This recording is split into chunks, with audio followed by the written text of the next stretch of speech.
નમસ્કાર દર્શક મિત્રો, સત્યમેવ જયતે લાઈવ ન્યૂઝમાં આપ સૌનું હાર્દિક સ્વાગત છે। હનુરામ ફૂડ્સની ફરાળી પેટીસમાંથી વાયરનો ટુકડો નીકળ્યો હોવાનો આક્ષેપ।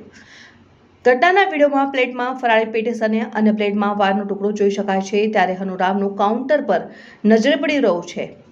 જાણીતી સ્વીટ્સ શોપ હનુરામ ફૂડ્સની ફરાળી પેટીસમાંથી વાયર નીકળતા ગ્રાહક રોષે ભરાયા છે। હનુરામ ફૂડ્સના ચકલી સર્કલ સ્થિત આઉટલેટની ઘટનાનો વિડીયો સોશિયલ મીડિયા મારફતે સપાટી ઉપર આવ્યો છે। આ વાયર ભૂલથી ગ્રાહકના પેટમાં જતો રહ્યો હોત તો મોટી મુશ્કેલી સર્જાઈ હોત।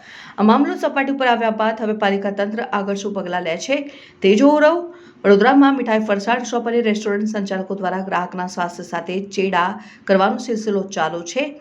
પાલિકા દ્વારા આવા કિસ્સાઓમાં કોઈ નક્કર કાર્યવાહીના અભાવે આવો સિલસિલો અટકવાનું નામ નથી લઈ રહ્યો।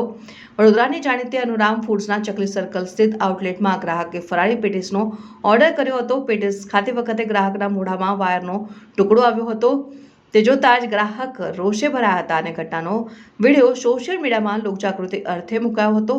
વિડીયોમાં પ્લેટમાં ફરાળી પેટીસ અને અન્ય પ્લેટમાં વાયરનો ટુકડો જોઈ શકાય છે। દરમિયાન હનુરામનું કાઉન્ટર પર નજરે પડી રહ્યું છે, જેમાં મહિલા ગ્રાહક પોતાનો કડવો અનુભવ શેર કરી રહી છે। વિડીયો સોશિયલ મીડિયા મારફતે સામે આવ્યા। પાલિકાનું તંત્ર શું કાર્યવાહી કરે છે તે જોવું રહ્યું।